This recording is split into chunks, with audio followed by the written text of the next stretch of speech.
ನಿಮ್ಮ favourite serials ಈಗ ಟಿವಿಗಿಂತ ಮುಂಚೆ ಸನ್ ನೆಕ್ಸ್ಟ್ ಆಪ್ ನಲ್ಲಿ ಜಾಲಿಯಾಗಿ ಎಲ್ಲರಿಗಿಂತ ಮುಂಚೆ ನೋಡಿ. ಈಗಲೇ ಸನ್ ನೆಕ್ಸ್ಟ್ ಆಪ್ ಡೌನ್ಲೋಡ್ ಮಾಡಿ ಮತ್ತು ಸಬ್ಸ್ಕ್ರೈಬ್ ಮಾಡ್ಕೊಳ್ಳಿ.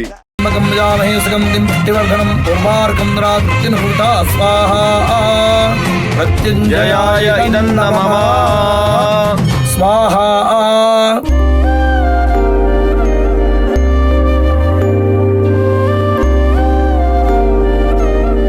ನಮ್ಮನೆ ಹೆಣ್ಮಗಳು ವಿಷಯಕ್ಕೋಗಿ ಪಾಪ ಚಿಕ್ಕ ಯಜಮಾನ್ರು ಅಪಾಯ ತನ್ಕೊಂಡ್ಬಿಟ್ರು. ಅವ್ರಿಗೇನು ಆಗ್ದಂಗೆ ನಮ್ಮೇಲೇನು ಅಪವಾದ ಬರ್ದಂಗೆ ನೀನೇ ಕಾಪಾಡ್ಬೇಕು ದುರ್ಗವ್ವ.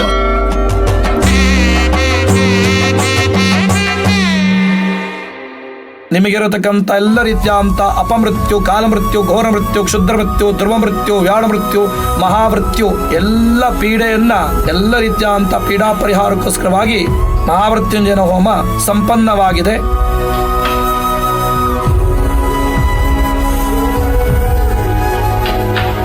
ಆ ಭಗವಂತನ ಆಶೀರ್ವಾದದಿಂದಾಗಿ ಎಲ್ಲ ಕಂಟಗಳು ಕೂಡ ದೂರವಾಗಿ ದೀರ್ಘಾಯುಷ್ಯ, ಆನಂದ, ಆರೋಗ್ಯ, ಐಶ್ವರ್ಯವನ್ನ ಭಗವಂತ ಕರುಣಿಸಲಿ ಎಂಬುದಾಗಿ ಪ್ರಾರ್ಥನೆ ಮಾಡಿಕೊಳ್ಳಿ.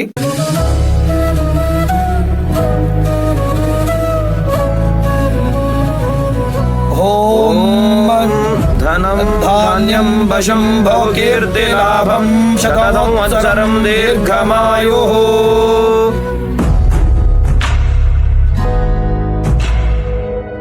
ದೊಡ್ಡವರಿಗೆ ಕೊಟ್ಟ ಆಶೀರ್ವಾದ ತಗೊಳ್ಳಿ, ದೊಡ್ಡವರಿಗೆ ನಮಸ್ಕಾರ ಮಾಡ್ಕೊಳ್ಳಿ.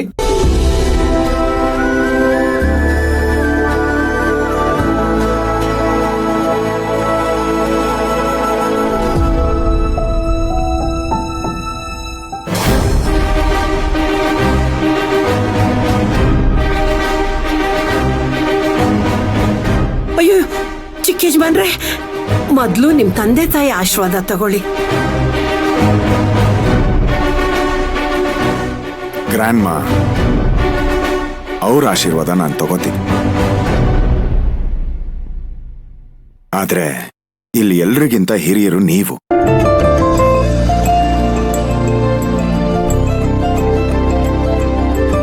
ನಿಮ್ಮ ಆಶೀರ್ವಾದ ಮುಖ್ಯ.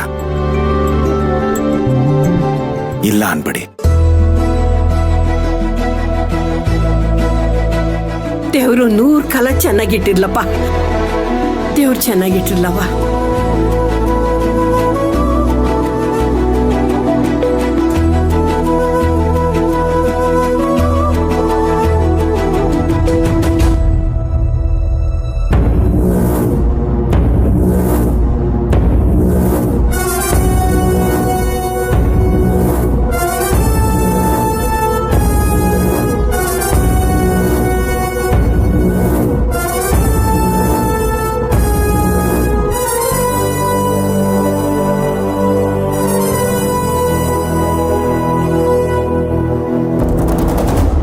ರಾಜೇಶ್ವರಿ, ಡ್ಯಾಡ್, ನಿಮ್ ಮಿಸ್ಸಸ್ ಎಲ್ಲೂ ಹೋಗಲ್ಲ, ಕಾರಲ್ಲಿ ಕೂತಿರ್ತಾರೆ ಅಷ್ಟೇ.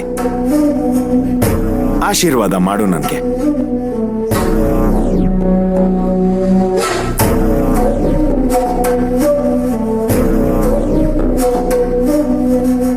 ನೂರು ಕಾಲ ಚೆನ್ನಾಗಿರಪ್ಪ.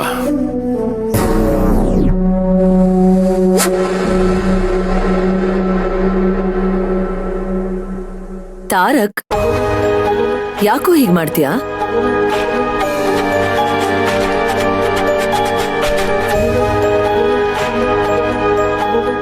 ಅಮ್ಮನ ಆಶೀರ್ವಾದ ತಗೋಬೇಕು ತಾನೆ? ಅಮ್ಮನ? ಯಾರಿಗಮ್ಮ? ಯಾವಮ್ಮ?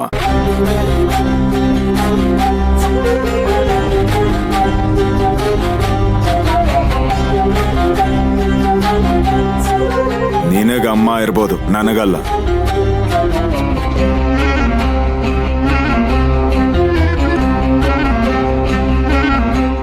ತಾರಕ್, ಹಾಗೆಲ್ಲ ಮಾತಾಡಬಾರ್ದು.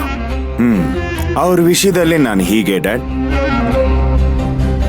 ಪೂಜೆ ಮುಗೀತು, ಅವರಿಂದಾನೇ ಈ ಪೂಜೆ ನಡೀತು ಅನ್ನೋ ಹ್ಯಾಪಿ ಮೋಡಲ್ಲಿದ್ರು. ನಾವೊಂದು ಲೈಟ್ ಆಗಿ ಟ್ವಿಸ್ಟ್ ಕೊಟ್ವಿ ಅಷ್ಟೇ. ಆ ಟ್ವಿಸ್ಟಿಗೆ ತಿರುಗಿ ನೋಡ್ದಿರಂಗ್ ಹೊಟ್ಟೋಗ್ಬಿಟ್ರು. ಆದರೂ ಬಾಮೈದ, ಪೂಜೆ ಮಾಡಿದ ದಿವಸ ಈ ತರ ಮಾಡೋದು ತಪ್ಪಲ್ವಾ? ನೋಡು, ಎಷ್ಟು ಬೇಜಾರು ಮಾಡ್ಕೊಂಡು ಹೊರಟೋದ್ರು. ಹೀಗ್ ಮಾಡ್ಬಾರ್ದಪ್ಪ. ಹೌದಾ, ಹಾಗಂತೀರಾ ಬಾವ? ನೀವು 3 ಜನ ಹೋಗಿ ಅವ್ರ ಮನ್ಸಿಗಾಗಿರೋ ನೋವಿಗೆ ಮುಲಾಮಚ್ತಾ ಇರಿ, ನಾವು ಬರ್ತೀವಿ.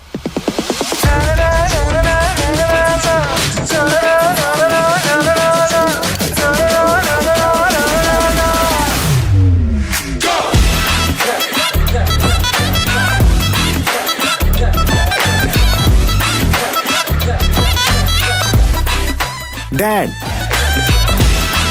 ಸ್ಮೈಲ್ ಯಾ, ನಿನಗೋಸ್ಕರನೇ ನಾನು ಕೂತಿದ್ದಿತ್ತು. ಇಲ್ಲ ಅಂದ್ರೆ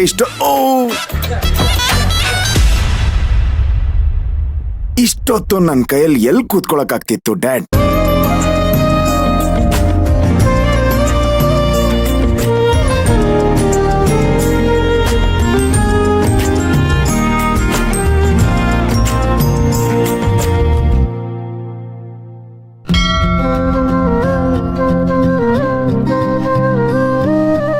ಬೆಟ್ಟಯ್ಯ, ಯಜಮಾನ್ರೆ, ನಾವು ಹೋಗಿ ಬರ್ತೀವಿ. ಅಲ್ಲ ಯಜಮಾನ್ರೆ, ಇನ್ನೊಂದೆರಡು ದಿನ ಆರಾಮಾಗಿ ಇದ್ಬಿಟ್ಟು ಹೋಗ್ಬೋದಾಗಿತ್ತು. ಇಲ್ಲ ಇಲ್ಲ, ತಾರಕ್ಗೆ ಬೆಂಗಳೂರಲ್ಲಿ ಒಂದ್ಸಲ ಚೆಕ್ ಮಾಡ್ಸೋಣ ಅಂತ. ಏನ್ ಬರ್ತಾ ಇರ್ತೀನಲ್ಲ, ಮುಂದಿನ ಸಲ ಬಂದಾಗ 1 ವಾರ ಇರ್ತೀನಿ. ಆಮೇಲೆ ಹೇಗಿದ್ರು ಶಿವರಾತ್ರಿ ಮುಗ್ದಿದೆ, ಯುಗಾದಿಗೆ ಎಲ್ರು ಬಂದ್ಬಿಡಿ.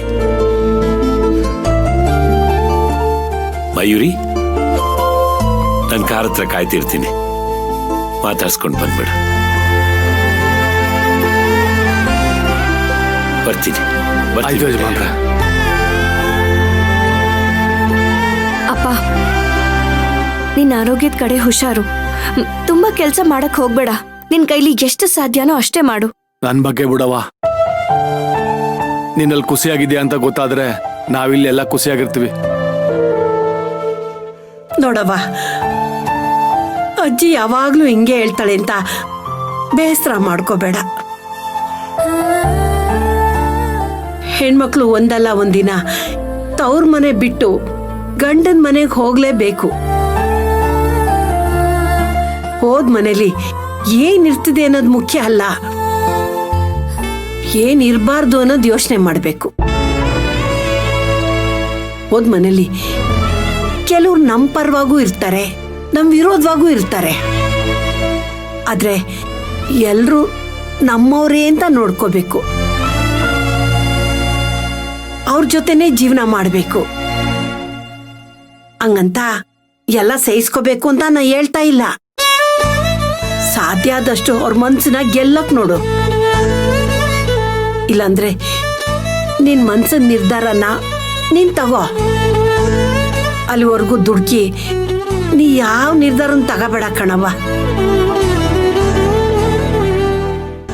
ಮದ್ವೆ ಆಗ್ಲಿಲ್ಲ ಅನ್ನೋ ನೋವಿಗಿಂತ ಮದ್ವೆ ಆಗಿ ಗಂಡನ್ ಬಿಟ್ಟು ಬಂದವಳೆ ಅಂತ ಜನ ಮಾತಾಡ್ಕೋತಾರಲ್ಲ, ಆ ನೋವಿನ ಸಹಿಸ್ಕೊಳ್ಳೋದು ಇನ್ನೂ ಕಷ್ಟ ಕಣವ್ವ.